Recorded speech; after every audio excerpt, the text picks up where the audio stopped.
충격받은 일들이 많습니다. 인천대교, 거기에 대해서 대단히 놀랐습니다. 처음에 그 인천대교를 건널 때 강을 걷는 줄 알았습니다. 그런데 점점 나가면서 보니까 인천대교가 바다더란 말입니다. 다리는 강에다만 건설하는 줄 알았지 바다에다 다리까지 놓는다는 거 생각을 못 해봤습니다.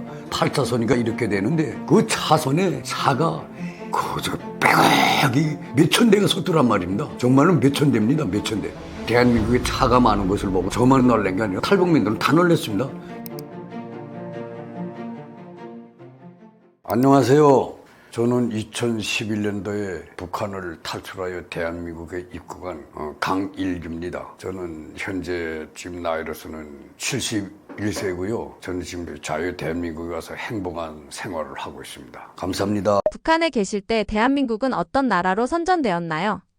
제가 북한에 있을 때는 대한민국이라는 이름조차 몰랐습니다. 남조선. 북한에서는 정부도 남조선이라고 하고 뭐든 각종 TV나 신문, 언론사에서도 다 남조선이라고 합니다. 근데 이렇게 대한민국이라고 부르지 않고 남조선이라고 부르며 이 남조선은 정말이 가장 못 살고 참혹한 나라라는 거. 그러면서 남조선은 식민지 국가, 미국이 지배하는 식민지 국가로서 이 남조선은 자기의 존재도 없고 나라의 존재도 없고 나라의 명한도 없는 그러니 치졸하니 그 식민지 국가라고 선전을 했습니다. 그래서 저는 그때 당시 그런 이야기를 들으면서 남조선은 정말 미군이 강점한 식민지 국가라고 선전하는 것을 저는 그렇게 알고 있었습니다. 딸 강은정님은 2008년에 탈북하셨고 아버님인 강일규님은 2011년에 탈북하셨는데요. 딸 강은정님이 탈북했을 때 북한 선전 때문에 한국 가서 고생하겠다 생각하셨나요?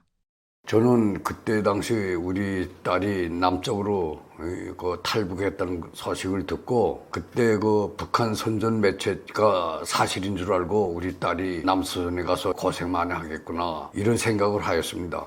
굶주리고 북한 선전 매체는 남조선은 판잣집이 서울 시내 판잣집이 다닥다닥하고 어린아이들이 담배 팔고 구두 닦이하고 신문 팔고 이렇게 어려운 생활을 한다고 합니다. 완전히 쓰레기통을 뒤지면서 그렇게 산다고 선전을 하였습니다.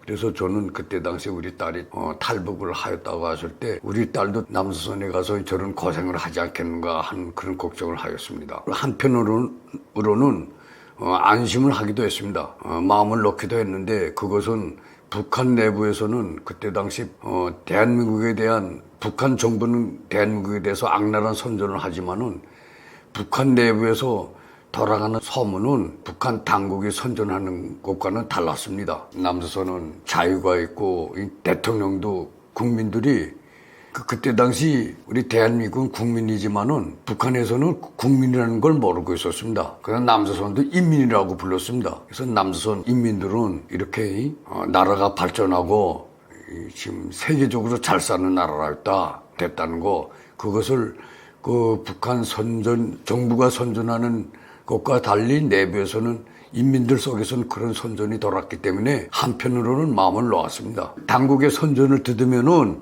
걱정이 되고 또 한편으로는 북한 그 인민들 속의 내부로 조용히 퍼지는 소문을 듣으면은 마음이 놓이고 그랬습니다. 딸이 탈북을 하고 남은 가족들은 엄청난 핍박을 받는다고 하는데 실제로 어떤 일들을 겪게 되나요? 우리 딸이 2010년도에 아버지 엄마를 만나겠다고 북한에 있는 브로커한테 연락을 했습니다. 그런데 브로커한테 그 연락을 하는데 브로커가 우리 집을 찾아오려면은 아버지 엄마 이름을 다 알려줘야 되고 어디서 살며 대형단 우 몇 반까지 다 알려줘야 돼. 그런데 그걸 알려줘야 브로커가 찾아올 수 있는데 우리 딸이 알려주는 그 브로커의 전화를 북한 보위부가 도청을 했습니다. 그렇게 돼서 북한 보위부가 우리 딸이 남조선에 간 걸 알게 되었습니다. 그때부터 하루 한순간도 끊지 않고 24시간 계속 감시입니다. 근데 심지어는 감시 대상은 우리 집 온 가족을 감시하는데 앞집, 옆집, 그다음에 뒷집 모든 게 다 감시자들입니다. 그리고 이민반장, 그다음에 보위부, 안전부, 안전원들은 그 안전원이라는 거는 여기로 말하면 경찰입니다. 경찰 보위부는 여기로 말하면 국정원이고요. 그런데 그 보위부와 안전원들은 그래서 사흘에 몰다하게 우리 집에 자주 와봅니다. 그리고 인민반장은 매일 우리 집에 아침 저녁 한 번씩 왔다 갑니다. 그게 바로 감시입니다. 그리고 그 옆집이나 앞집 뒷집 우리 집 주위에는 우리 집에 어떤 낯선 손님이 왔다 가는가 그걸 감시하고 또 우리 집 식구가 어디로 가는가 또 어디 갔다 오지 않았는가 이런 모든 일체 행동과 생활을 감시합니다. 심지어 우리 집 앞집에서 그 도로까지 나가는 게 한 10m 정도 되는데 큰 도로 찻길까지요. 그게 되는데 그 찻길 앞에는 조그만 작은 상을 하나 펴놓고 장사를 하는 여성이 하나 있었습니다. 근데 그 여성은 실제 장사를 하기도 하겠지요. 그러나 장사보다도 기본은 우리 집을 감시하는 장사꾼이었습니다. 장사꾼으로 이장하고 우리 집으로 들어오는 그 길이 딱 하나니까 그 길로 우리 집으로 누가 들어오며 누가 나가며 어떤 사람들과 우리 집에 찾아오는 사람은 누구며 낯선 사람이 들어오는 것은 없는가 이런 거 일체 감시를 이렇게 합니다. 근데 대한민국 같으면요 제 생각인데 대한민국 같으면요 무슨 감시자가 뭐 있겠습니까? 감시를 한다 해도 CCTV 카메라 하나 설치하면 되겠는데 북한은 그 카메라라는 게 없으니까 사람이 인민반장 오고 옆집 뒷집에서 오고 앞에는 장사꾼으로 가장한 우리 집 감시자가 항상 감시하고 보위부의 그 지시를 받고 이 스파이 활동을 한다고 봐야죠. 탈북 싫다던 아버지가 딸 탈북 3년 뒤에 탈북하셨습니다. 목숨을 걸고 하는 탈북인데 위험한 결정을 하셨던 계기는 무엇인가요?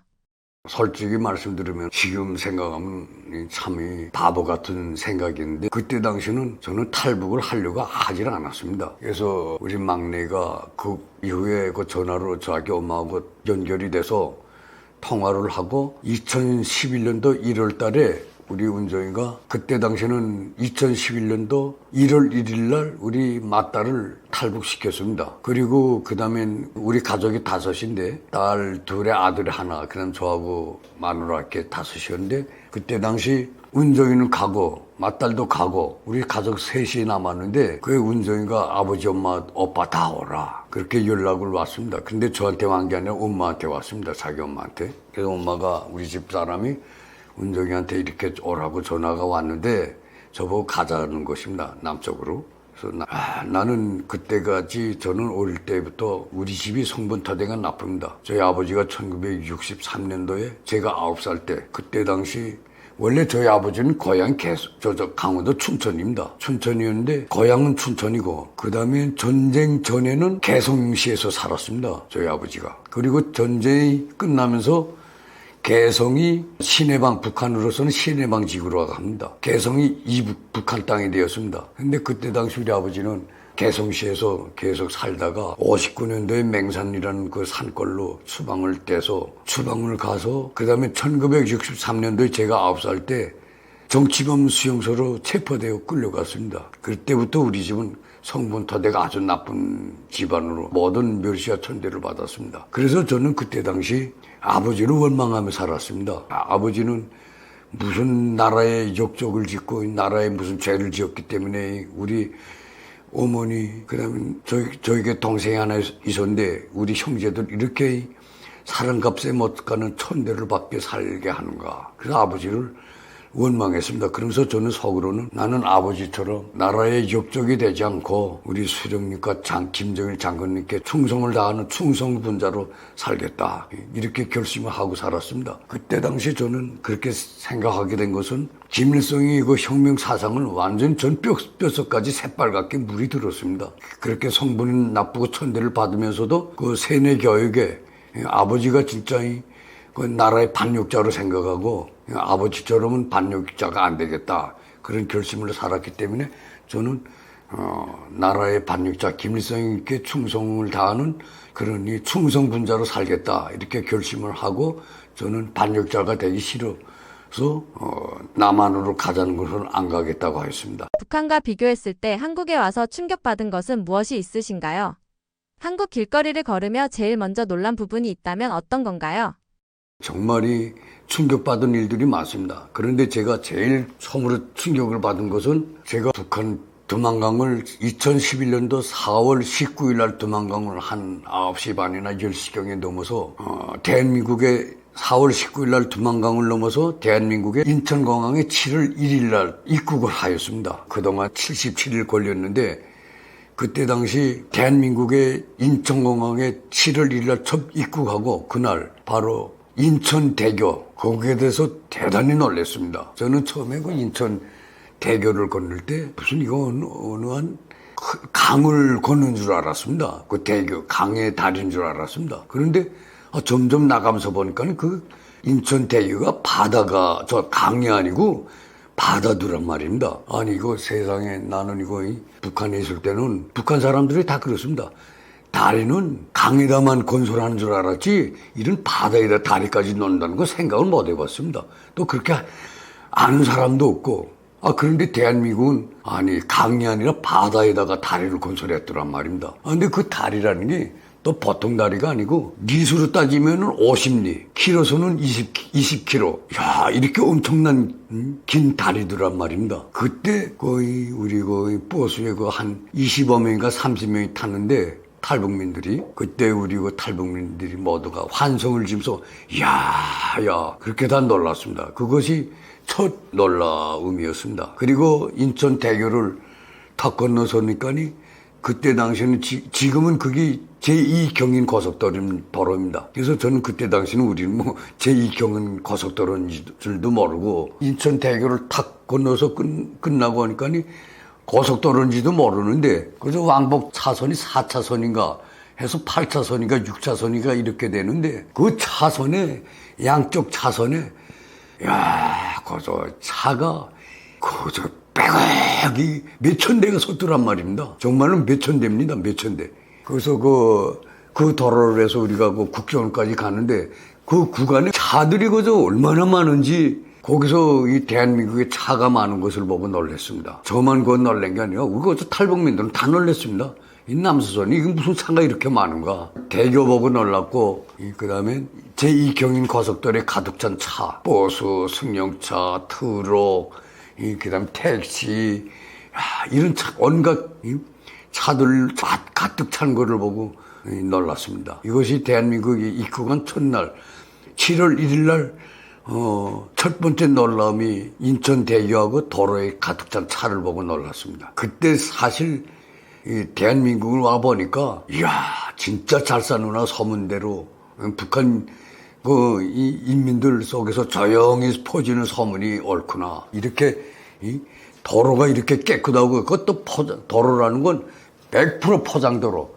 그리고 저는 북한에서는 차선은 있다는 걸 몰랐습니다. 근데 대한민국에 와서 보니까 차선이 딱딱 1차, 2차, 3차, 4차 차선이 다 있고 북한에는 차선이라는 걸 모릅니다. 근데 대한민국에 와 보니까 모든 도로가 포장이 다 돼 있고 하얀 흰색으로 차선이 다 그려져 있고 거의 정말 자주한 하여튼 놀란 점이 많습니다. 대한민국에 와서 제일 맛있게 먹었던 음식은 무엇인가요?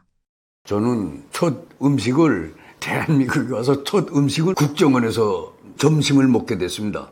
우리가 그때 인천공항에 새벽 한 4시 반경인가? 전 훤히 싹 밝을 때 인천공항에 입국했습니다. 그렇게 해서 인천공항에 입국해서 우리가 처음으로 제일 먼저 간 것은 지금 생각해보니까 지금 후회하는데 인천 대한절십자병원 거기로 갔습니다. 거기 가서 우리 약 한 30명이 된 탈북민들을 모든 사람들에게 일체 건강검진을 일체 끝내고 받고 건강검진을 다 받고는 국정원으로 가서 첫 밥을 먹었습니다. 대한민국에 와서 국정원에서 첫 식사입니다. 근데 국정원에 식당에 가니까 식당이 얼마나 큰지 강당 같습니다. 크기가. 그런데 그때 가는 그런 없었습니다. 근데 그때 저 국정원의 식사는 뷔페 식사입니다. 자기가 밥을 맘대로 먹고픈 대로 담아서 먹고픈 음식 반찬을 마음대로 먹게 돼 있더란 말입니다.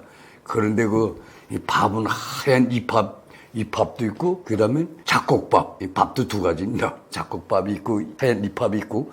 근데 그 식탁에 뭐 갖다 놓는 게 없고 그 북한에서는 어벙어벙 하는데 여기는 그걸 뭐라고 하는지 모르겠네. 반찬 밥 다 담는 거를. 그거 하나 들고서 그다음 거기서 거기 가서 밥 꺼서 자기 목 고픈 대로 양껏 다 담고 그다음엔 거기에 돼지고기 볶은 거 하여튼 김치 전 그 반찬이 한 10대까지가 됐습니다. 그리고 또 돌아 나오게 되면은 콩두유 또 요거에 그다음에 자전거 콩두유로 해서 뭐 또 빵도 있고 밥만 있는 게 아닙니다. 빵도 있고 자전거 그때 당시 뭐 이름조차도 저희는 몰랐습니다. 그리고 그 고등어 그저 토막고 그저 이거 한 이거 주먹 한 반 토막만 한 것도 시뻘건 거죠. 김이 물물 나는 거 이걸로 음식이 가득한데 세상에 저 북한에서 못 먹고 굶주리다가 그것을 보니까 얼마나 군침이 도는지. 그런데 우리는 난 그때 저처럼 그렇게 행동했던 사람이 많습니다. 그래서 밥도 고저히 그 떡이 담고 가득이 담고 고등어도 그래서 이거 주먹만한 토막으로 2개, 3개씩 담고 김치도 그래서 모든 걸 다 배가 고파서 못 먹던 사람들이니까 그래서 끄덕끄덕이 다 담았습니다. 그리고 그다음 밥을 먹는데 근데 저는 지금도 생각나는 게 뭐인가 하면 고등어 조림. 저는 원래 수산물을 좋아했는데 고등어 그 조림한 건데 김이 물물 나는 건데 따끈따끈한 거를 가져왔는데 그래서 밥 한 술에 그래서 근데 그 밥은 쌀밥이 맛있더란 말입니다. 쌀이 참 좋더란 말입니다. 그런데 그 고등어를 밥을 한 숟갈 먹고 그다음 고등어 반찬을 입에 냈는데 아니 그렇게 눈에는 먹음직스럽고 정말이 그렇게 맛있어 보이던 음식이 왜 단지 달았습니다. 그 단 거는 우리 북한 사람들은 단 거를 먹어보질 못해서 반찬이 단 것을 싫어합니다. 그런데 그 반찬이 달아서 반토막도 못 먹고 다시 내다 그 버렸던 일이 있었는데 지금 그때 일을 생각하면 좀 창피스럽습니다. 그리고 그때로부터 그다음에 그것이 대한민국에 와서 좀 적응하면서 보니까 모든 음식이 정말이 깨끗하고 모든 영양분이 다 들어가게 하고 뭐 기름, 참깨, 들깨 다 들어가고 고춧가루도 좀 맵지도 않고 그래서 색깔만 곱게 진짜 몸에 건강하게 식품을 다 만들었습니다. 그래서 이제는 대한민국 음식이 진짜 입에 맞고 다 모든 것이 다 맛있습니다. 특히는 제가 놀랐던 것은 다음에 그 사회에 나와서 그 뷔페 식당이라는 걸 갔습니다. 그래서 저는 그 뷔페 식당이라고 해서 무슨 음식이 뷔페된 음식 식당인가 했습니다. 그런데 그 뷔페 식당에 적 들어가니까 거기에 역시 국정원에서 그 식사하던 그대로 음식 먹고 푼 대로 그 뷔페 식당은 또 한 음식 종류가 모든 게 다 해서 한 50종이 남는 것 같습니다. 한 100개 되는 것 같습니다. 그렇게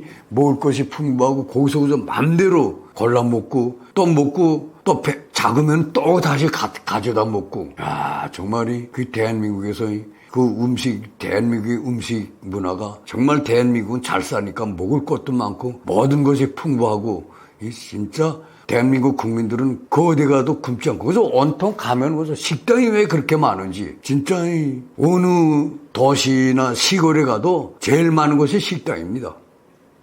그냥 대한민국 국민들이 이렇게 잘 먹고 먹을 게 많고 풍부한 나라고 또 잘 먹으니까 건강하고 사람들이 수명도 길어지고 계속 정말 대한민국 국민들은 먹기도 잘 먹고 행복한 나라로구나 하는 걸 느꼈습니다. 인생에서 가장 중요한 것이 먹는 문제입니다. 우선 사람이 배가 불러야 됩니다. 근데 북한에서는 배불리 한 번도 산 적이 없습니다. 항상 배가 고파서 항상 먹고픈 생각 아무거나 먹을 게 없나 먹고픈 생각뿐이지 거의 다른 생각이 없습니다. 그런데 대한민국에 오니까 대한민국은 먹는 것이 아니라 이젠 줄이는 방향으로 건강에 좋은 음식을 먹는 방향으로 그리고 또 세상이 또 살 빼기 운동 살을 이 몸에 찌기 위해서 많이 먹는데 이 대한민국엔 또 먹을 게 너무 많으니까 몸이 너무 살이 쪄서 이제 살 빼기 운동을 하더란 말입니다. 그것도 참 놀라운 점입니다. 탈북 당시 영길 아파트에서 한 달 동안 지내셨다고 하셨는데 그 아파트에서 한 달 동안 어떻게 지내셨던 건가요? 저는 원래 대한민국에 오지 않으려고 그랬는데 우리 집 사람이 대한민국에 가자는 거예요. 은정이한테 남조선으로 가자는 거예요. 그땐 대한민국을 몰랐으니까 남조선으로 가자는 거예요. 그래서 나는 그때 욕적이 안 되겠다고 나는 그런 맹세를 했기 때문에 나는 안 가겠으니까 당신하고 아들하고 가라. 그리고 마누라하고 작별 인사를 다 했습니다. 1월 중순께 가라고. 그리고 나는 저 배감에 장사를 나갔다가서 한 2달 반 있다가 집으로 왔습니다. 집으로 왔는데 난 그때 당시 우리 집 사람이 떠난 줄 알았는데 저는 가수라고 생각했습니다. 근데 배감에 가서 집으로 오는데 터벅터벅 걸었는데 집에 가고픈 생각이 없더란 말입니다. 집에 가야 나를 반겨줄 사람도 없고 집사람도 아들도 모두가 온 가족이 전 남조선으로 갔는데 정말이 집으로 그때 대웅단으로 다시 들어올 때 정말 마음이 쓸쓸하더란 말입니다. 이제는 집에 우리 온 가족은 남쪽으로 갔고 나 혼자 남았구나 이런 생각을 하면서 집으로 오면서 또 한쪽으로는 걱정인데 걱정을 하는데 그 걱정은 바로 내가 이제 집에 도착하게 되면은 보이부가 나를 끌어다가 신문을 하겠는데 저 신문을 어떻게 받는다. 온 가족이 다 없어지고 나도 또 몇 달 동안 어디에 갔다가 이 집에 나타나게 되면 이제 보이부가 고강도 신문을 하겠는데 이 신문을 어떻게 이겨낼 것인가 그런 걱정을 하니까 집에 더 오고 싶지 않았습니다. 그러나 집에는 가야 돼갖고 저는 어떻게 상황이 어떻게 됐는지 그거 알아야 돼갖고 그래서 집에 왔는데는 우리 집에 열쇠가 자물쇠가 있는데 그 열쇠가 잠겨져 있어야 되겠는데 열쇠가 잠겨져 있지 않더란 말입니다. 그래서 나는 그때 당시 우리 집사람이 집을 팔고 간 줄 알았습니다. 남쪽으로 갈 때, 남조선으로 갈 때 집을 팔고 간 줄 알고 우리 집사람을 욕을 했습니다. 허구로. 이거 내가 안 가갔다 그래도 왜 집을 팔아먹고 가니? 너 가면 집까지 팔고 가니?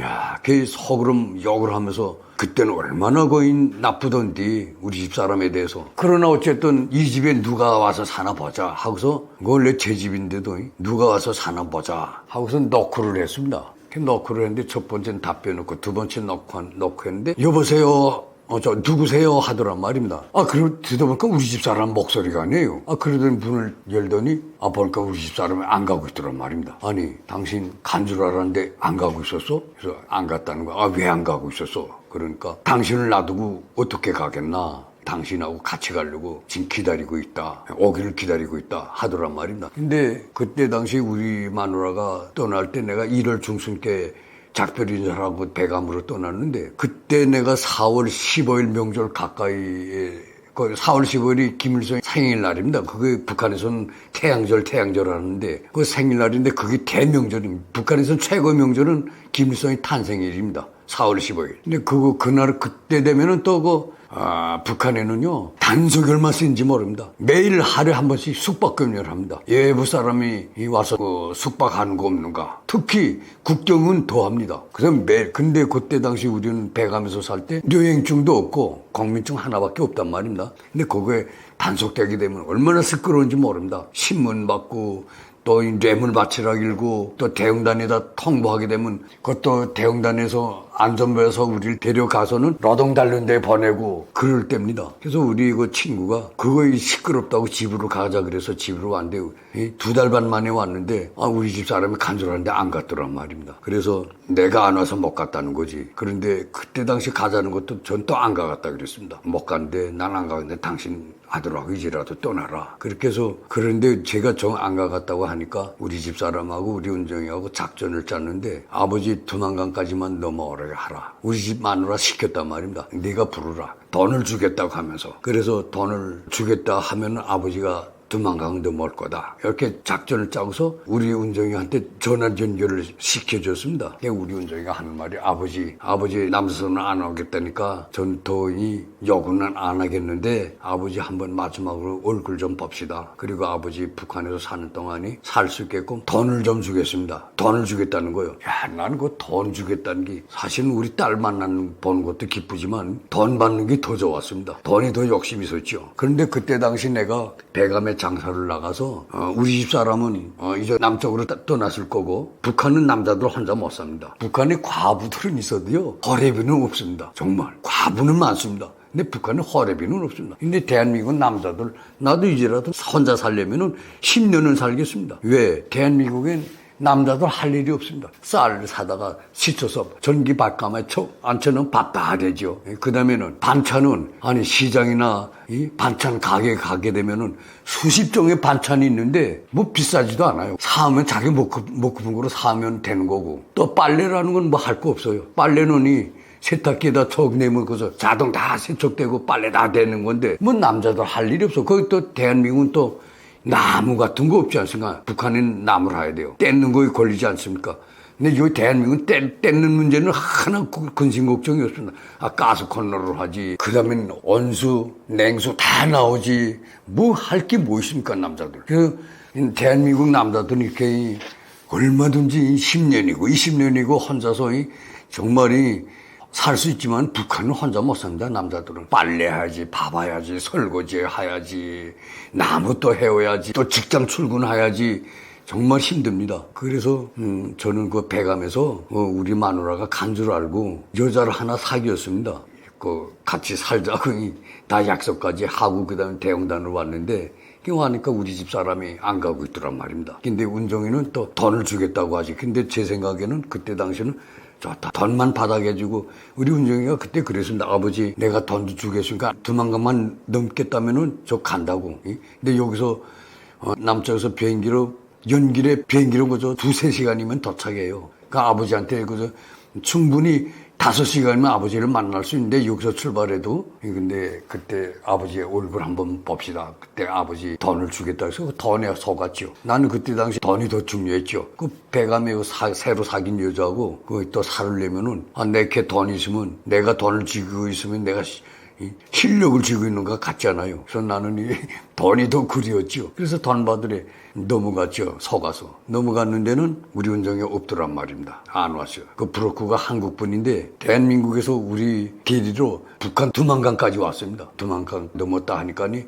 그분이 두만강까지 승용차 2대를 가지고 왔는데 그분이 보니까 승용차 2대 다 볼까 운정이가 없어. 운정인 우리 딸은 왜 안 왔나? 창 넘어가서 돈만 주고 만나고 오기로 했는데 나누니 없더란 말입니다. 어떻게 됐나 하니까 연길까지 왔는데 사정이 있어서 못 왔다는 거예요. 연길 가야 만난다는 거지. 그래서 이제는 두만강 넘어가 돈 받으러 연길까지 가야지. 딸도 볼 겸. 그래서 연길까지 가니까 또 연길에도 없더란 말입니다. 우리 딸이. 없는 데는 이제 운전이 왜 여기 또 없나 하니까 이제 가서 대비를 온다는 거예요. 여기 좀 멀리 조금 떨어져 있는데 데려온다는 거지. 그러더니 그분이 텔레비를 틀어놓고 가더란 말입니다. 중국 거 오난 고층 건물인데 5층인가 우리 거기서 한 달을 있었어요. 5층에서. 그때 우리 탈북할 때 나하고 마누라하고 우리 아들하고 소희 그다음에 또 국정정비대에 있던 아줌마 또 한 사람 이렇게 해서 노이가 탈북을 했는데 그래서 그 노이서 그분이 텔레비를 틀어놓고 갔는데 그 텔레비가 대한민국 TV더란 말입니다. 거기서 KBS, MBC, SBS, YTN 모든 채널이 다 나오는데 그때 저는 남선 TV를 처음으로 봤습니다. 대한민국 TV를. 그때 얼마나 신기하던지 대한민국 TV를 처음으로 보니까 그때 내가 그 드라마는 풍랑 속으로 하고 동안미녀 그거를 봤습니다. 드라마는. 그런데 보도 시간에 그 뉴스 우리 북한은 뉴스하면 모르고 보도라고 해야 하는데 그 보도 시간에 보니까 그때로부터 한 일주일 지나서 그냥 원하는 보도 시간에 뉴스 시간에 그 뉴스하는데 전철역에서 전철이 11분을 연착됐더라고요. 연착이 됐는데 출근하는 분들에게 기장을 주어서 죄송하다 하고 사과를 하더란 말입니다. 뉴스로. 그래서 그때 저는 아니 이게 뭐야. 아니 대한민국은 11분 늦은 거 가지고 사과를 해? 북한에는요 기차가 한 달을 가든 보름을 가든 일주일 가든 사과라는 건 아예 없습니다. 11분 연착된 거를 사과에만 한 걸 보고 놀랐습니다. 그때 이거 북한에 선전하던 것과는 다르네. 그때부터 조금 생각이 조금 바뀌기 시작하더란 말입니다. 그리고 그 다음에는 또 그 뉴스 시간이 마지막에 그 교통정보 시간. 그때는 그 교통정보인지도 모르지만 지금은 알지만 그때는 교통정보 시간입니다. 이야, 그래서 그 대도로에 이쪽에는 왼쪽에는 거의 하얀 불빛이 쫙 들어오고 이쪽 오른쪽에는 빨간 등이 쫙 아직도 있고 저는 그거 처음에 몰랐는데 그게 자동차 불빛이랍니다. 라이터. 그러니까 이거 하얀 불빛은 마주오는 차 불빛이고 빨간 건 뒷등. 차가 저렇게 많나? 다 차들이라는 게. 차가 많은 거 보고 이게 북한이 선전하던 거하고는 다른데, 북한에서 말하던 거하고는, 당국이 말하는 거하고는 다른데 하는 생각이 조금 달라지기 시작하더니, 그 다음에 이거 우리가 속아 살았구나 하는 걸 점차 느끼게 됐습니다. 가장 중요한 것은 그 뉴스에 북한 당국은 김정일이 시대니까 김일성이는 죽고, 김정일이는 인민들이 굶어 죽던, 병들어 죽던 인민들은 하나 덜 보지 않고 군부에, 선군 정치로서 군부에만 몰두하고 있다. 전쟁 준비만 하고 있다. 보도를 하더란 말입니다.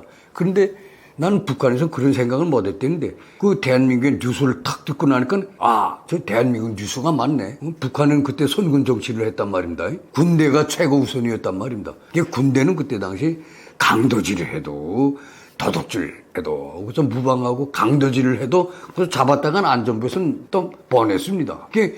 저 군대 하게 되면 저 호랑이 가죽을 쓴 군대라고 했습니다. 가죽만 쓴 군대.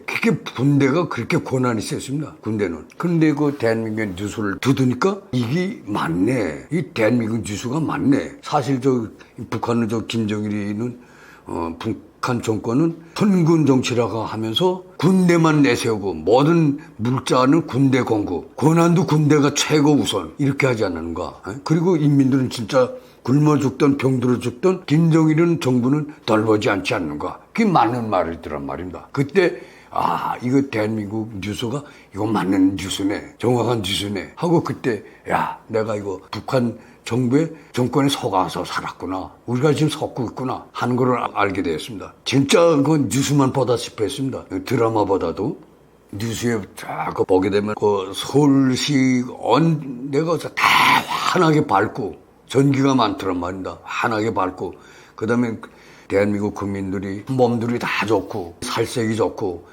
살이 다 부둥부둥하고, 북한처럼 그 마른 명태처럼 빼빼 마른 사람이 없더란 말입니다. 그리고 그 다음에 거리를 보게 되면은 이거 가로등이 쫙 다 밤에는 가로등이 켜 있고, 낮에는 가로수가 쫙 서 있고, 그 주변에는 고층 아파트들이 줄 서 있는 거 보고, 그 다음에 그것도 차들이 그렇게 많은 거 보고, 대한민국 남서선이 진짜 잘 사네, 살긴 잘 사네, 그걸 알게 되었고, 그 다음에 내가 속아서 살았다는 걸 알게 되었습니다. 그때 내가 다시 남쪽으로 가겠다는 그 결심을 하게 됐습니다. 그러니까 우리 딸이 오지는 않고 아버지를 두만강만 넘게 해서, 그러니까 세뇌 교육을 시켰지요. 사상 교육을 시켰지요. 저희 새빨간 그 사상을 뽑기 시작했지요. 그래서 제가 지금 생각해 보면요, 북한에서 그 57년 동안 김일성의 사상으로 세뇌 교육 받은 그 빨간 물이 한 일주일 되니까 빠져나가기 시작합니다. 빠져나가기 시작해서 한 보름쯤 되니까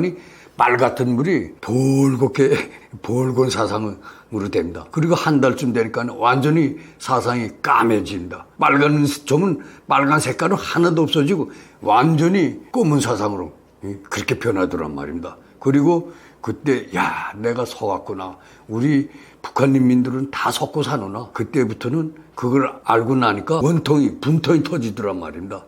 저런 새끼들한테 우리가 제대로 먹지도 못하고 저렇게 천대를 받으면서 속아 살다네. 속아 살한 게 정말이 막 분통이 터지더란 말입니다. 그렇게 돼서 저는 대한민국 뉴스를 보고 정말 제가 우물 안의 개구리가 눈을 떴다고 봐야죠. 결국은 대한민국 뉴스가 저를 탈북을 하도록 결심을 하게끔 뉴스가 알려준 겁니다. 중국에 비교하면 북한은 거지, 대한민국에 비교하면 중국은 거지. 북한에서 이런 소문이 퍼진다고 하는데 출처가 어떻게 되나요?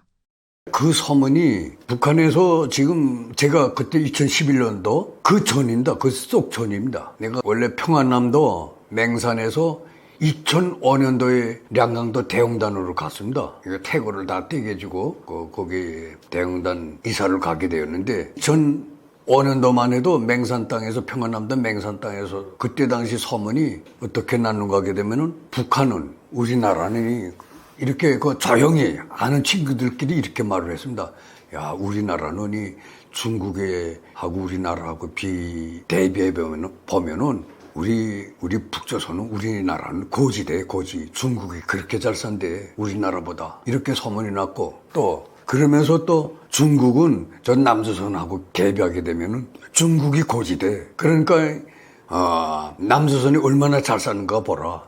우리는 중국하고 대비하게 되면은 우리가 고지고 또 중국은 저렇게 잘 사는데 중국은 또 남조선하고 대비하게 되면은 중국이 고지대. 이런 소문이 났습니다. 2005년도에. 그리고 거기서 제가 2005년도에 대형단을 맹산을 떠서 량강도 대형단에 가서 5년을 살다가 2011년도에 북한을 탈북하게 되었습니다. 량강도 대형단에서 5년밖에 못 살았습니다. 그런데 그때 당시 거의 그렇게 거의 중국과 북한과 대비하고 중국과 대한민국하고 대비하면서 이렇게 고지라는 거. 북한은 중국도 고지고 북한도 고지라는 거. 대비하면서 제일 잘 사는 나라는 남조선이라는 거. 그 소문이 조용히 쭉 알 사람들은 많이 알고 있습니다. 그런 소문이, 그 소문이 쭉 퍼지고 있었습니다.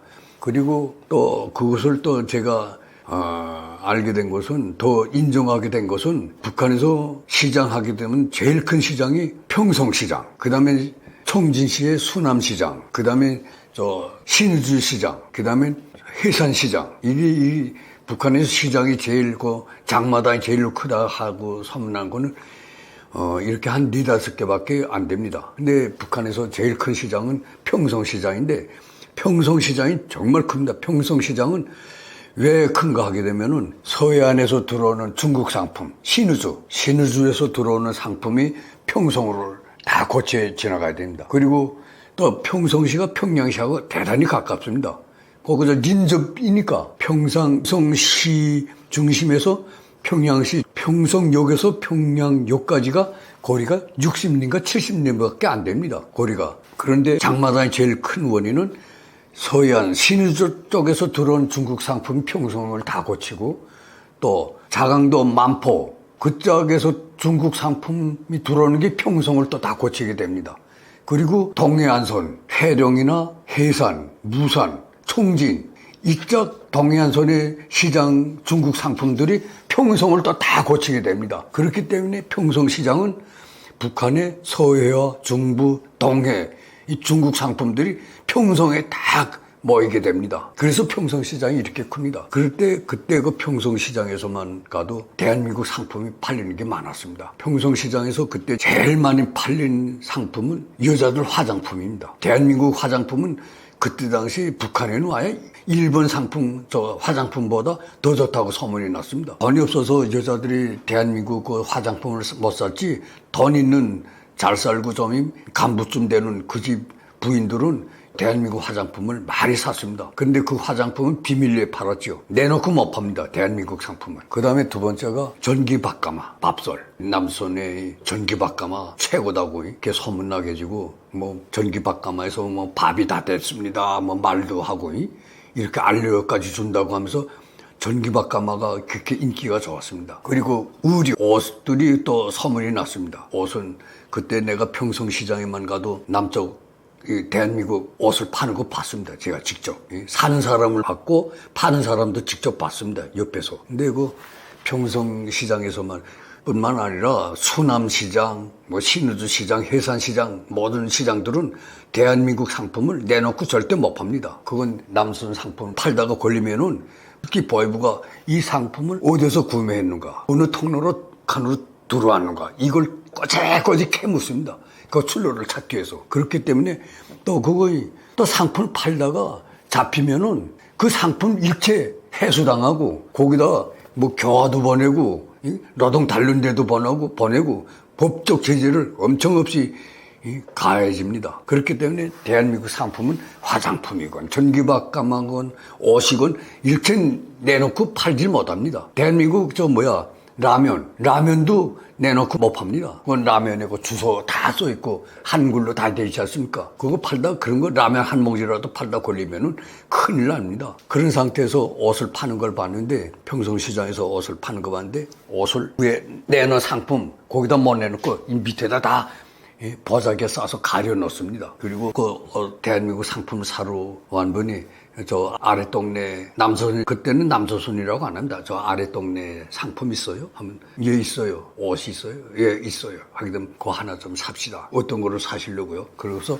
오라고 합니다. 상품 그 매대 뒤로 와서 여기 있는데 이거 걸으세요 해요. 그럼 그분이 살 사람이 와서 쭉 골라보고 이거 살게요 하고 딱 자기 마음에 드는 거 뽑습니다. 딱 들면은 그 다음엔 보니까 시장에서 판매하는 사람들이 대한민국 그 옷 요게 요 안에 상표가 있지 않습니까? 하얀 천에 그 상표를 가위로 사선으로 다 잘랐더란 말입니다. 다 각이하게. 이렇게 잘라서 상표는 개주고 있습니다. 자른 상표는 버리지 않고 개주고 있습니다. 가지고 있는데, 그리고 내가 예를 들어서 그 대한민국 그때 그 여자분이 대한민국의 겨울철 외투, 모직 외투, 그 다음에 뭐 낙타털 외투라던가 그런 것도 있더란 말입니다. 근데 그 여자가 이거 하얀 거 모직인데 뭐 외투인데 그걸 사갔다고 하더란 말입니다. 완전히 뭐 흰눈처럼 하얀 그 외투인데 모직 외투인데 사갔다고 하니까니 그 여자가 요만 과구를 하나 딱 열더니 거기서 그 상표를 딱 꺼내는데 상표가 좀 요만합니다. 요 손가락 같은 건데 자 요거 대한민국 상품 맞아요 하고 그 상표 자른 거를 딱 갖다 대니까니 딱 각도가 맞고 거기에 대한민국 명칭이 있더란 말입니다. 그렇게 대한민국 의류나 상품은 모든 것을 다 떼던가 잘라서 보관하고 상품 사려온 사람한테 팔 때는 딱 뗀 거 상표를 딱 붙여서 확인을 해주고 딱 팔더란 말입니다. 그래서 그때 보고서 옷을 하나 보고도 옷이 얼마나 고급스럽고 멋있던지 정말이 그렇게 대한민국의 상품에 대해서는 그렇게 북한 사람들이 인정을 했으며 또 비밀리에 팔고 비밀리에 사고 그랬습니다. 그렇게 북한 당국 정부는 대한민국을 개혁을 합니다. 저거 썩고 병든 자본주의 사회 개 같은 세상이라고 욕을 합니다. 그렇게 욕을 하지만은 북한 내부는 그렇지 않습니다. 대한민국의 발전 도상을 잘 압니다. 그리고 나는 지금도 김정은이 한테 하고픈 말은 뭔가 하게 되면 북조선 김정은이 대한민국을 썩고 병든 자본주의 사회라고 개 같은 세상이라고 욕하지 말고 너 이거 대한민국의 썩고 병든 개 같은 세상을 처럼 좀 만들라. 저는 이렇게 말을 합니다. 야, 대한민국의 개가 얼마나 행복한지 아니? 개가 유모차를 타고 다니지. 승용차를 타고 다니지, 개가 병원에 다니지, 개 백화점에 있지, 개가 죽으면 장례식까지 해주더란 말입니다. 아니, 북한은요, 주먹만한 강아지 죽은 거 그거 목질 못해서, 호롤됐는데, 이 대한민국 개가 병원에 다니고, 개 백화점이 있고,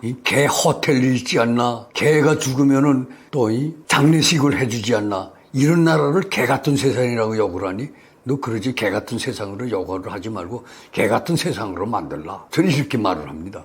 이게 얼마나 좋습니까? 난 솔직히 말해서 내 아이들이 딸들이 아들이 하나인데 난 북한에서 유모차라는 이름조차 몰랐습니다. 북한에 유모차라는 게 없습니다. 전혀. 그저 아직도 옛날식으로 이거 띠개로 포단으로 이렇게 등에다 업고 띠개를 메고 다니는데 그러다가 최근에는 한 2000년 한 중반부터는 뭐 천리마 포단이라고 해서 이렇게 여기다 등에다가 저기가 배낭식으로 업고 다니는 거 그런 게 나왔단 말입니다. 그래서 북한 어린이들 보게 되면요 다리가 있잖아요. 다리가 다 이렇게 휘었습니다. 왜? 어머니 등에 너무 업히고 다리가 이렇게 항상 다리를 이렇게 벌리고 있으니까 이게 다리가 이렇게 휘었습니다. 그런 애들이 수없이 많습니다. 다리가 자연적으로 어머니 등에 업혀서 이렇게 다리가 이렇게 휘어진 아이들은 엄청 많습니다. 그런데 나는 유모차라는 건 알지도 못하고 유모차 본 적도 없는데 대한민국에 그러니까 북한에는 어린이도 못하는 유모차를 강아지들이 개들이 유모차를 타고 다녀요. 이게 얼마나 행복한 나라입니까? 그리고 또 놀라운 것은 나는 북한의 사람들이 먹을 게 없어서 굶어 죽는데 대한민국에 2011년도 겨울이에요. 첫 겨울. 그러니까 12년도죠. 2012년도.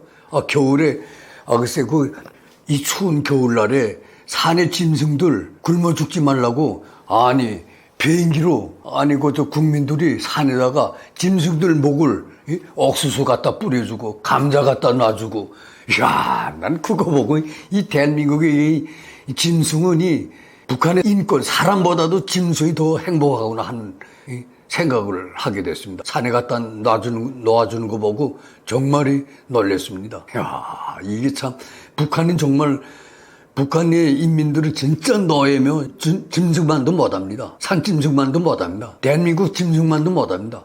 대한민국 짐승들은 그래도 국민들이 굶어 죽지 말라고 옥수수도 갖다 주고 감자도 갖다 주고 빵도 갖다 주고 그거 와서 먹으라고 이렇게 해주는데 북한은 굶어 죽지 않습니까? 얼마나 대한민국이 살기 좋은 나라입니까? 그리고 북한에는요 강아지 2달 된 것도 없어서 못 먹습니다. 뭐 장례식이고 병원이라는 건 하나도 없고 뭐 개 백화점 이건 뭐 듣어도 보질 못한 말들입니다. 북한에서는. 그리고 북한에서는 소는 짐승 아닙니까? 소 한 마리 잡아먹었던 사형입니다. 그러니까 사람이 소를 잡아먹으면 소는 짐승인데 그 짐승을 잡아먹었다고 사람을 사형시켜요. 사람이 소만도 못하잖아요. 짐승만 못한 나라 아닙니까? 근데 우리 맹산에 있을 때 소를 2명이 단번에 사형을 당했는데 소를 뭐 몇 마리를 잡아먹었대던가 그때가 98년도입니다. 가난한 거 힘든 고난의 시기에 사람이 수백만 명이 굶어 죽어 나갈 그때 당시인데 그 소를 잡아먹었다고 4명을 단번에 사형을 시키는데 그것도 군중심판 수백 명 맹산읍에서 사형을 시키는데 맹산읍에 학생이건 자전 인민학교 초등학교 중학교 고등학교 그다음 전문학교 맹산 전문학교밖에 없었으니까 그다음에 공장 기업소 노동자들 그다음에 협동농장 농장원들 그래서 원군을 다 모이게 합니다. 그 리에서 읍에서 그렇게 먼 데는 한 7, 80리씩 되는데 그 농장에는 차가 딱 화물차 2톤, 2톤 반짜리 승리 오팔이라고 그거 한 대밖에 없습니다. 그 승리 오팔에 사람이 타야 한 20명 타갔나? 그 차로 한 20명씩 그 농장에 다는 보니까 못 오니까 한 20명이라도 그거 다 태워서 차로 그 사형장이 다 끌어옵니다. 다 불러옵니다.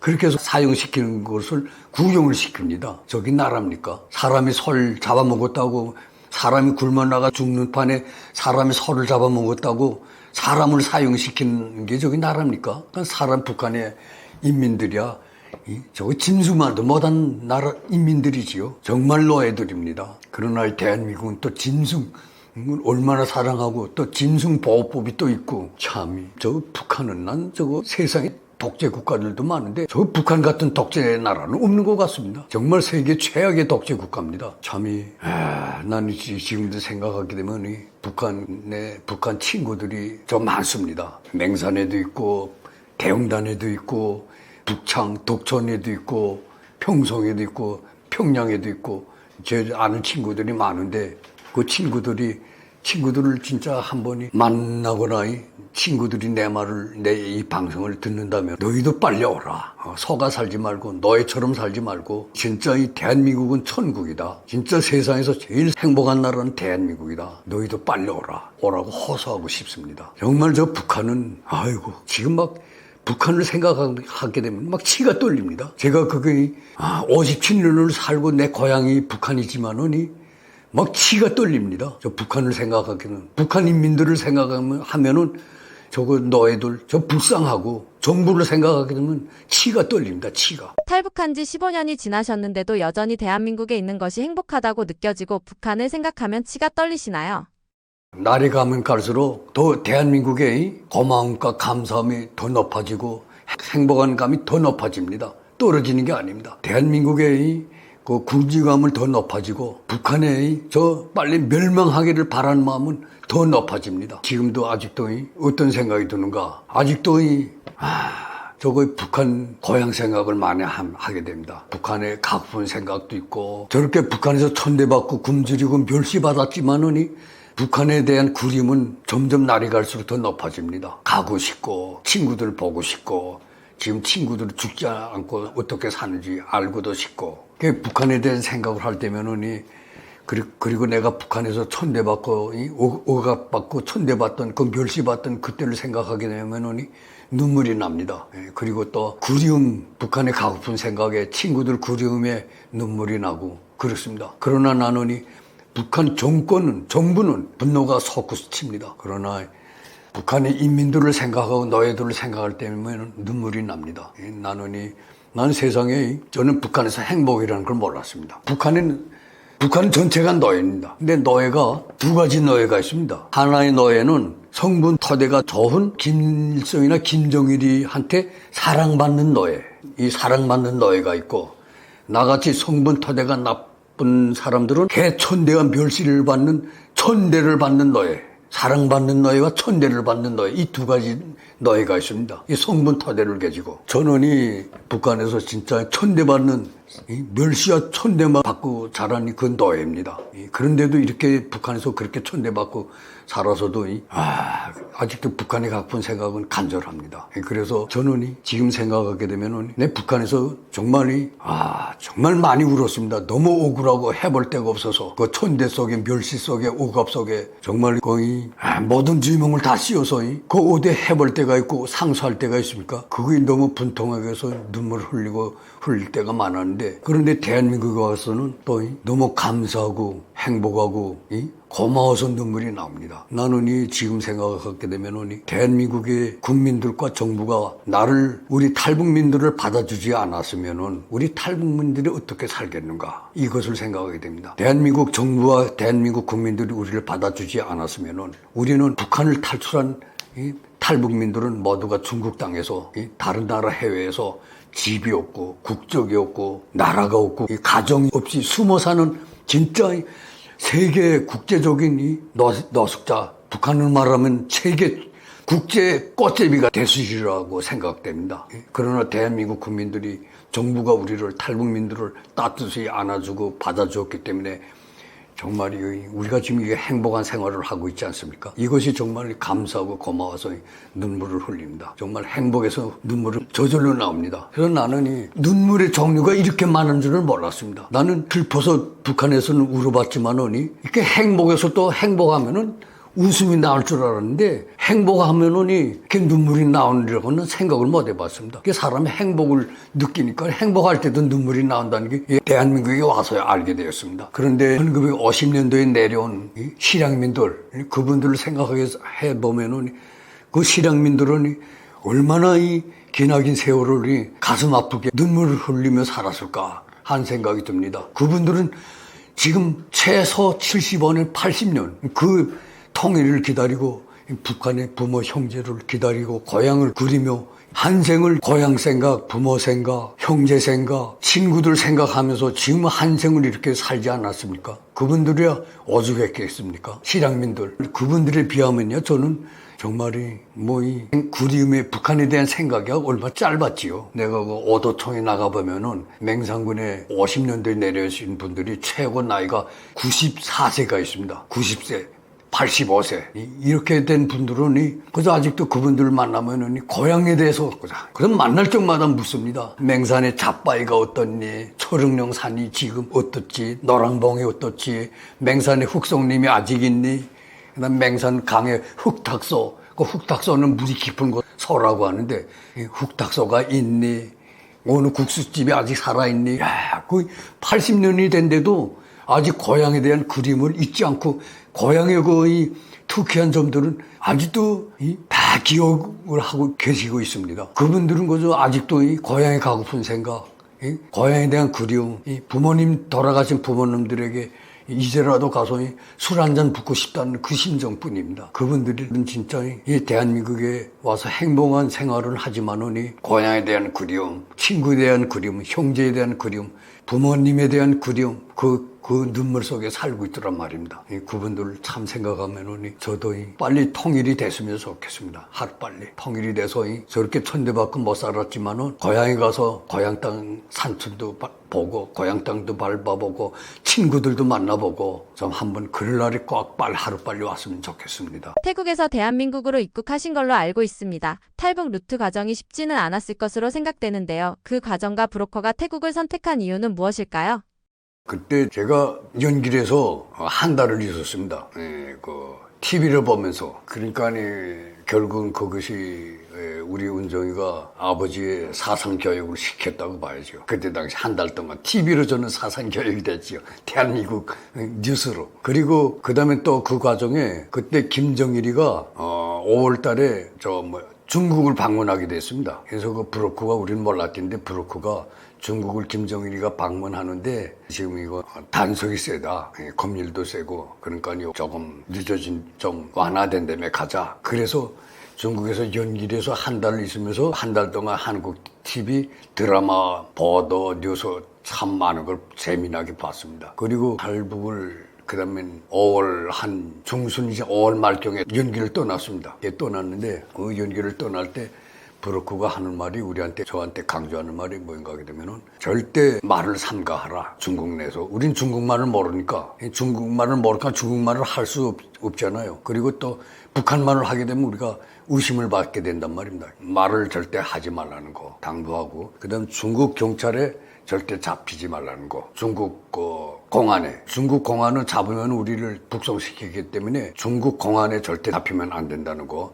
북한으로 다시 끌려나간다는 거. 그걸 강조해 주시고 그다음에 태국에 도착하는데 우리가 마지막으로 태국에서 대한민국으로 비행기를 타고 간다. 그런데 태국에 가서는 경찰을 찾아가라. 태국 경찰을 찾아가라고 합니다. 태국 경찰은 우리 탈북민들을 보호해주고 국제법에 따라서 큰 나라로 보내주니까 태국에 가서는 경찰을 피하지 말고 경찰서를 찾아가라. 이렇게 알려주더란 말입니다. 그래서 저는 알겠다고. 그리고 그다음에 연기를 떠났습니다.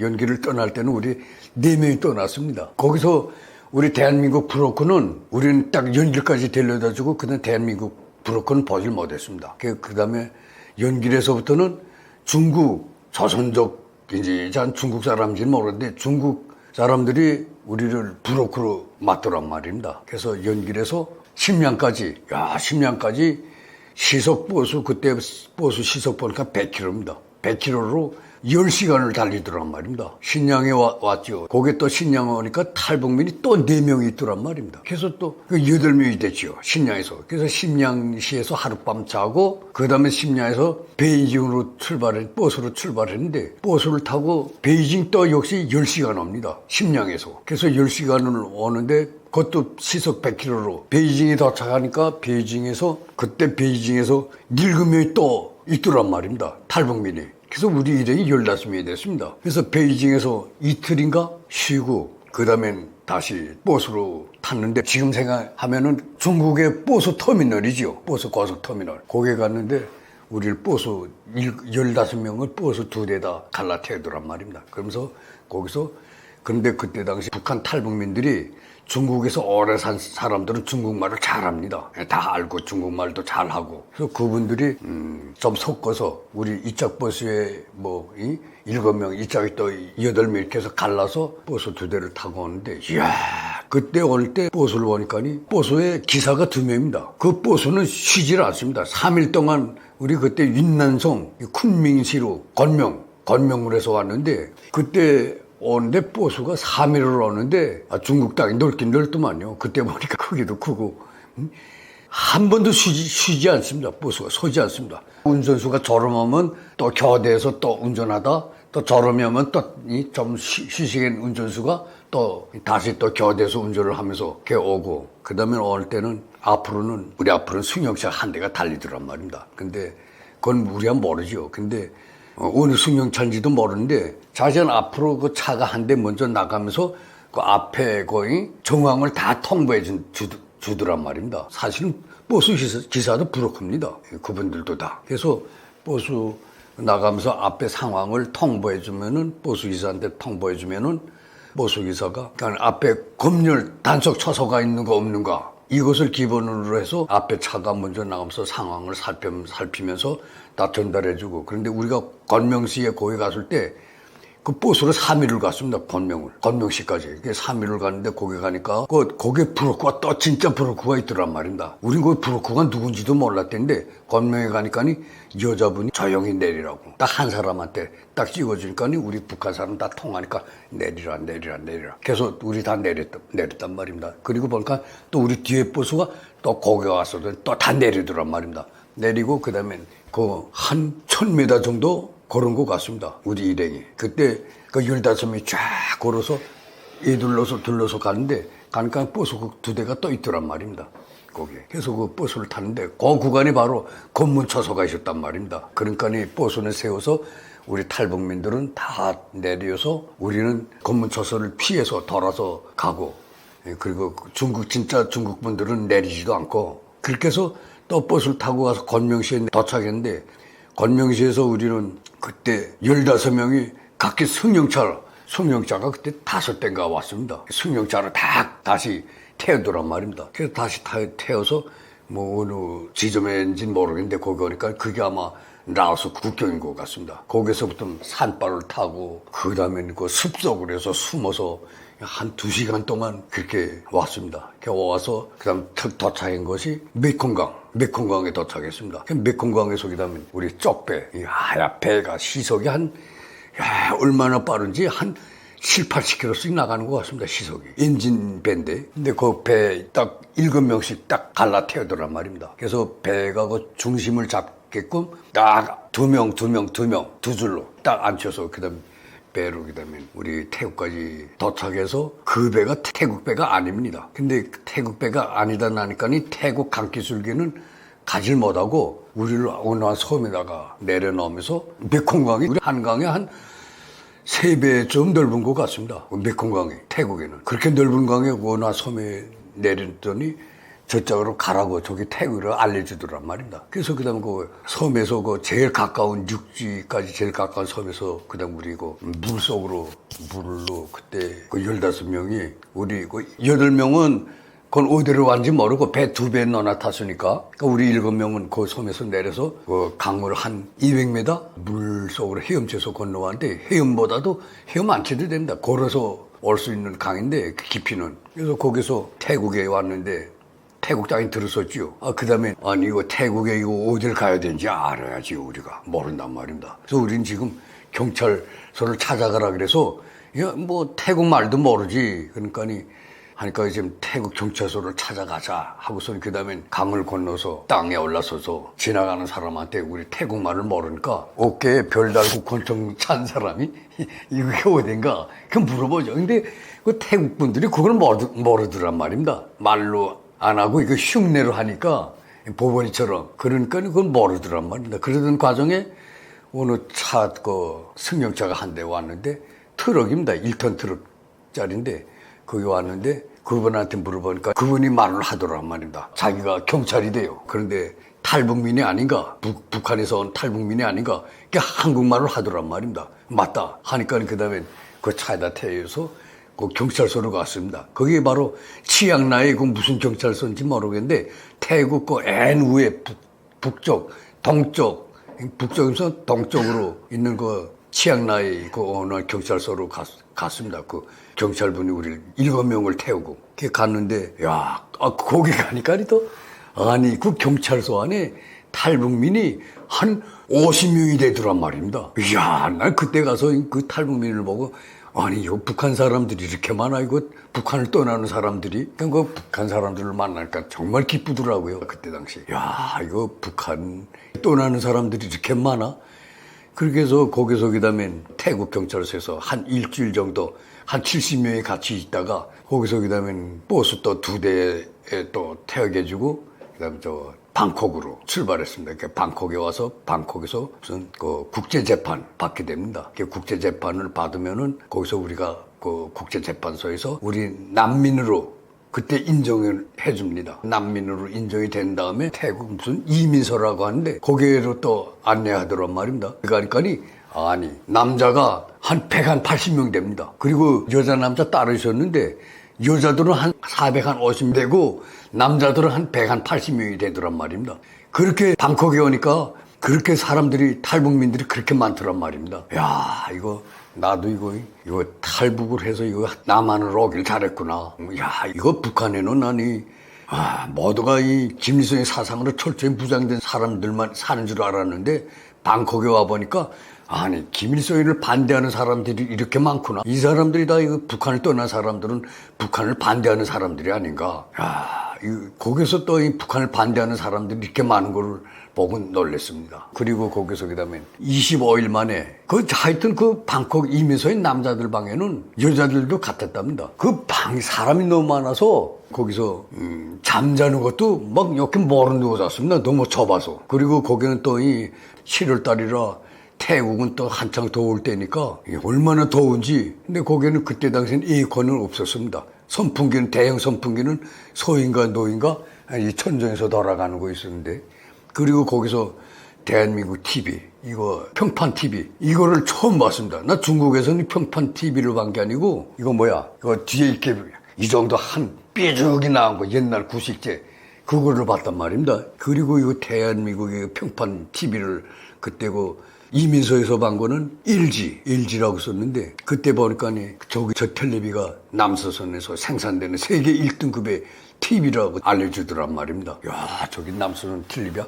저기 평판 텔레비야? 이렇게 얇은 거. 그때 이걸 정말 대형 화면도 큰 거, 그 처음 봤습니다. 그때 보고, 화질이 또 얼마나 좋은지, 아야 사진보다 더 맑게 나오는데 실제 현물을 눈으로 보는 것 같아 맑게 보이더란 말입니다. TV가. 그래서 그때 대한민국이 발전했구나. 이거 TV 이거 하나를 보고도 이거 발전된 걸 알게 됐고, 그때 북한에 소문이 난 건 전자제품은 발전됐다고 했습니다.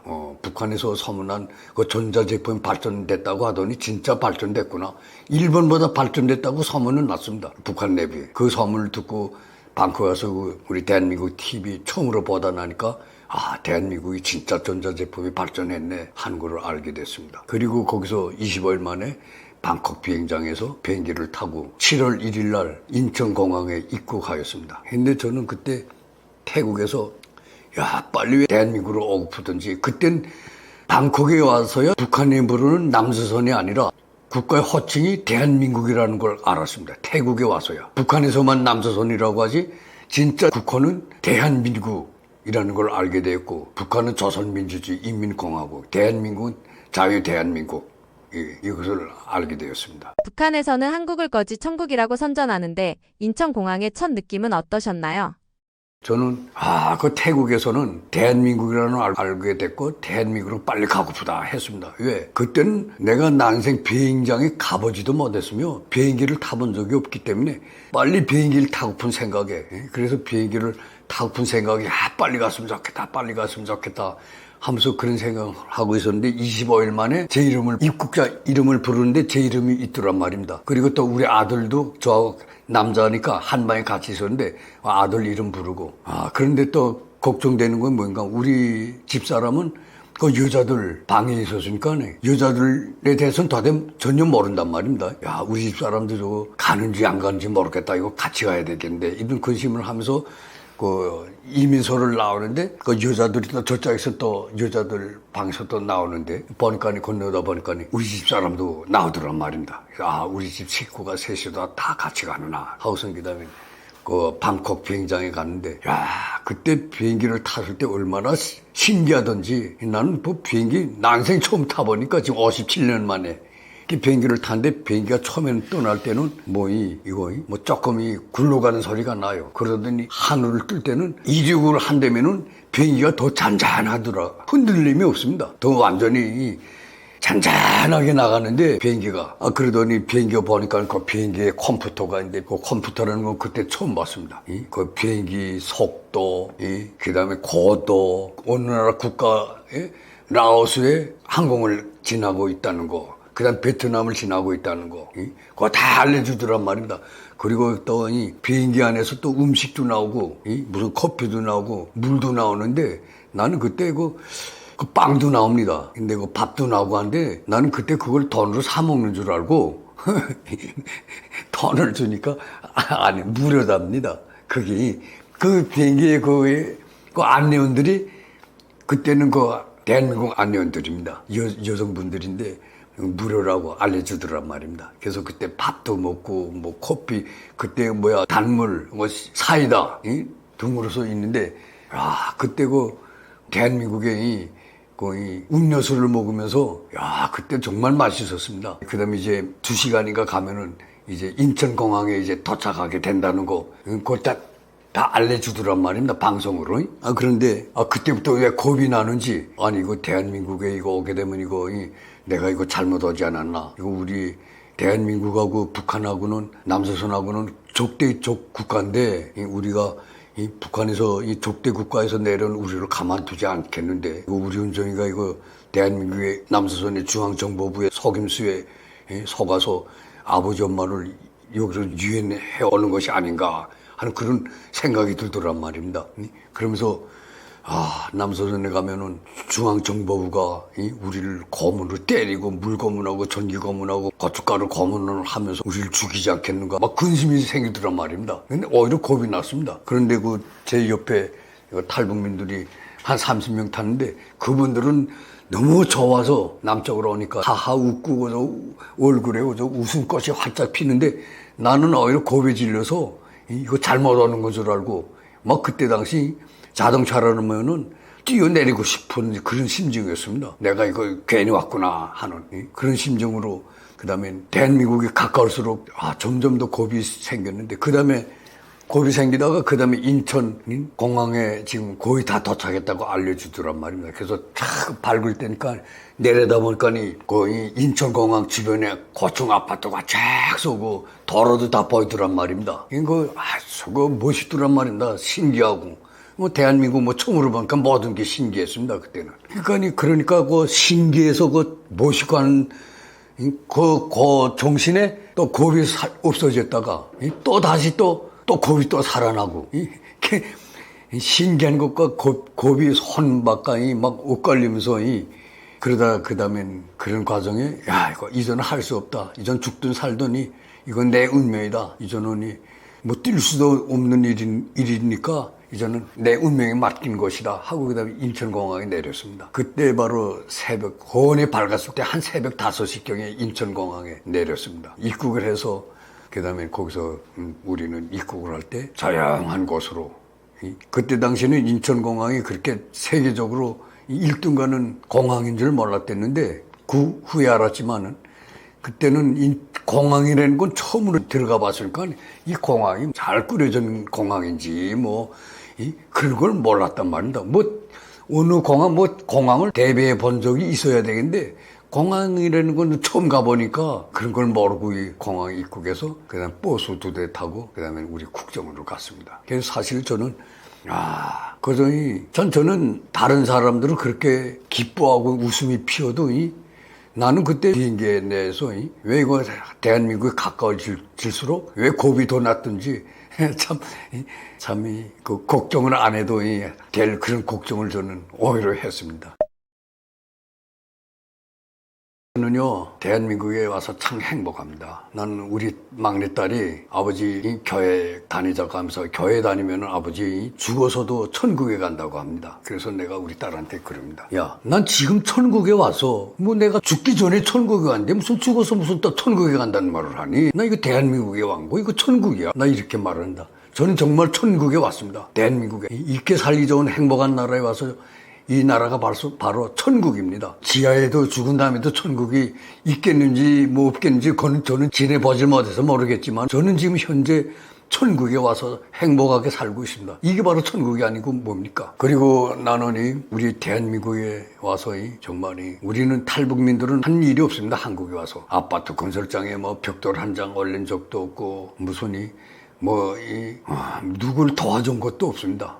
우리는 오히려 도움을 받고 배려를 받고 대한민국 국민들이 세금으로서 우리를 보살펴주고 좋은 집도 주고 우리 학원도 무료 학원을 다 다니게 해줘서 정말 감사합니다. 그래서 대한민국 국민들에게 정말 감사 인사를 드립니다. 우리를 받아준 주원에 대해서 감사 인사를 드리면서 저는 앞으로 저는 손자가 5이 됩니다. 우리 자녀들은 나부터 우리 마누라, 우리 자녀들은 다 고향이 북한이지만 저희 손자들 5은 다 대한민국 국민입니다. 고향이 대한민국입니다. 본토입니다. 이제는 우리 자녀들도 앞으로 살기 좋고 행복한 이 대한민국, 이 영광스러운 우리 대한민국, 우리나라 대한민국을 지키기 위해서 너희들 잘 지키고 더 행복하게 살기 위해서 우리의 손자들도 교육도 잘 시키고 우리 손녀들이 더 행복해지기를 바라며 또 북한의 동포들 빨리 통일이 돼서 우리 대한민국과 같이 행복한 나라로 잘 먹고 이밥에 고깃국 김일성이 김정일이 김정은이는